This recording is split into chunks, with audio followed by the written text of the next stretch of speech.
कर बैठता हूँ। आपके ख्याल में इसका हल क्या है?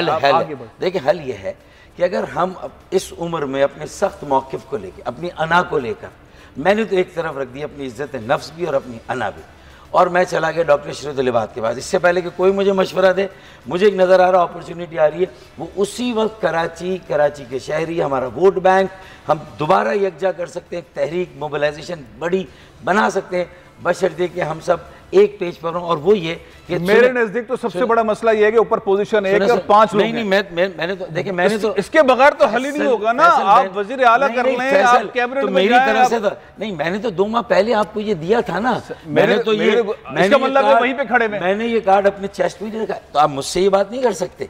मेरे से ये वाला आपका नाम ऊपर से काट दिया जाए, आप नीचे काम करने को तैयार हैं। मुझे मेरा नाम रऊफ सिद्दीकी साहब, लेकिन ताया अब्बू और चाचा की हैसियत से हम रहे, और यहाँ भी काम खत्म नहीं होगा। हमें तो इंट्रा पार्टी इलेक्शन करा के ट्रांसफॉर्म करना है पार्टी को। वो तो अलग हो गया 65। पहले तो आपने कहा कि मैं 5 वाली जो टॉप पोजीशन पर्सनैलिटीज एक पोजीशन, उसमें मैं नहीं हूँ, आप पीछे। रऊफ सिद्दीकी साहब, ये बड़ा मसला है। एमक्यूएम अगर एक यूनिफिकेशन की तरफ जाती है, दोबारा से मुत्तहिद होने की कोशिश करती है, तो ये 5 हैवी वेट्स ऊपर की सीट एक अभी दस्तबरदार हो गए, पहले भी हो गए थे। डॉक्टर फारूक सत्तार एक दफ़ा फिर वो कह रहे हैं कि मैं ऊपर वाली पोजीशन पे नहीं हूँ।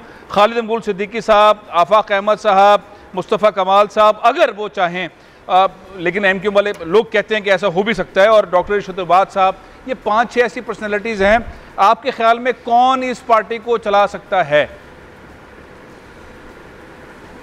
अच्छा फैसल साहब, मैं आधा मिनट आपसे बात करूंगा, तो जरा बाद में मेरे सवाल का जवाब दीजिएगा। आप 10 मिनट बात करें जी। अज़राए मजाक ये करें कि कुरानदाजी कर लें, जिसका नाम निकला है वो चलाए नंबर 1, या दूसरे टास उछाल लें और इसमें जो फैसला हो जाए, ठीक है ना। अब पहली बात के दरमियान ये था कि अब्बू कौन और ताया कौन और चचा कौन, तो बात यह है कि अब्बू तो वो होगा जिसको बच्चे मानेंगे, और फिर आवाम जिसको मानेंगे वही अब्बू होगा, एक बात। दूसरी बात, ये अच्छी तरह समझ लीजिए, ये मैं सिंध के शहरी आवाम लोगों और एमक्यूएम जहाँ जहाँ है, पंजाब में, बलूचिस्तान में, जहाँ जहाँ भी है, जो मैंने चीज़ें देखी हैं, ये बात तय है कि एमक्यूएम और उसका इंतखाबी निशान पतंग, उसके साथ एक जज्बाती वाबस्तगी गुज़िश्ता 30-35 बरस से उनसे है, क्योंकि वजह यह है कि हज़ारों लोग इसमें जान से गुजर गए, इसमें उनका खून शामिल है। फिर हज़ारों लोग जो छापों और गिरफ्तारियों में माशी तौर पर तबाह हो गए। हिस्ट्री में नहीं जाता, हिस्ट्री में जाते हैं तो बहुत सारे अदालती फैसले आ जाते हैं, इसलिए मैं उस पर नहीं जाना चाहता।